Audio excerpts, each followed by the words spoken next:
kamar kogi da ruwa, wani ya fada ya hallaka ga wani ya fada ya kai tudu. Babu shakka duk wanda ya ce tsarin rabon tallafin mata na Abba Ganduje akwai kuskunda. Ba shakka ya so ya yi cuta ne sa'an ta Amina da Balaraba sun hana sun tsaya a yi gaskiya. A ba kowace mace haƙinta, ba ɗauki ɗaiɗai ko canjin suna, don Allah sai a dakace mu. Ga labarin duniya, ita harkar duniya ai kamar kogi da ruwa, wani ya fada ya hallaka ga wani ya fada ya kai tudu. Wato ba shakka jiya na je jalli naga an so a yi jalla da jakar kuɗin tallafin Abba Ganduje, amma dai Allah ya tsare an zo da tsari na gaskiya. Ka san matsayin mu na ƴan ƙurilla masu bacci da ido ɗaya. Ana taro ina bayan taro, ne sake ina kwantan ɓauna, sai na ji wani kansila da shugaban jam'iyya na wata mazaɓa, ina kusa da su ba su sani ba.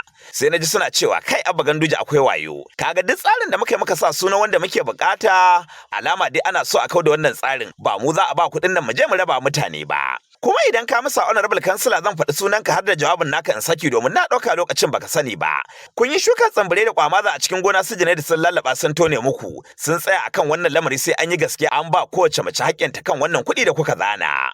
Kuma zancen da ake cewa Ante Balaraba da Amina da matar Abba sun tsaya wajen rabon kuɗi sun yi daidai domin babu shakka waɗancan kuɗaɗe da an sake su da tuni an yi watandar su ba a san ina ne makomarsa ba. Da haka masu ɓata wa Abba Ganduje suna cewa baya yarda da kowa sai ƴan uwansa menene laifinsa dan Allah. Ko tuna har da matarsa da yayyansa suka tsaya matsayinsu na mata masu kishin mata a ba kowace haƙƙinta ba tare da an yi mata ɗauke ɗaiɗai ba. Shin kuma tsarin adalci domin tabbatar da adalcin sai ya zama haɗari? Kuma wallahi ba da reni ko izgilanci aka yi wannan tsari ba domin tabbatar da cewa an ba kowace kuɗinta kamar yadda aka tsara ba tare da an samu kuskunda ba. Amma saboda kawai Abba Ganduje a yanzu ya zama 'yar gajeriyar gwanda mai daɗin zungura makiya da masu son a ɓata masa suna da masu buƙatar su ɗauki ɗaiɗai sun laɓe a bakar riga cewa wai Abba Ganduje ba yarda da kowa sai 'yan uwansa, kai har wasu na cewa daga Hadeja an ɗauko 'yan rabon kuɗi. To duk wanda ya ji haushi ya bada amana kulawa da amana al'ummar da zai wakilta, idan ka ji haushi dan Allah menene laifi? Abba Ganduje dan Allah sai dai ai haƙuri, ka san lamarin siyasa baka iyawa baka gamawa kuma ba a yabawa sai dai haƙuri tunda aikin jama'a ne. Ga labarin duniya.